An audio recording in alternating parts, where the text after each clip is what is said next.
Video viral diputuskan tiba-tiba lalu dapat undangan, pria menangis saat mantan tunangannya menikah.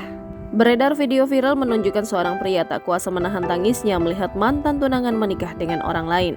Ia dikuatkan oleh teman-temannya yang turut hadir menemaninya memenuhi undangan sang mantan tunangan.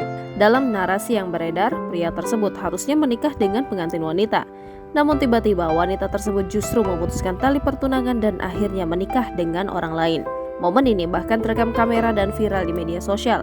Sebuah akun TikTok @89tvofficial_real mengunggah video viral itu pada Jumat 13 Januari 2023. Awalnya terlihat seorang pria yang berlinang air mata dalam sebuah pesta pernikahan.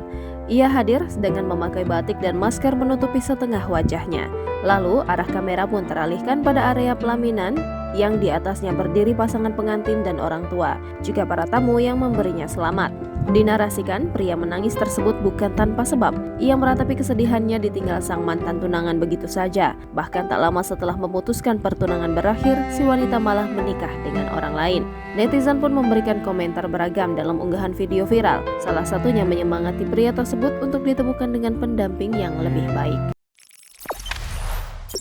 Jangan lupa subscribe, share, komen, dan like ya!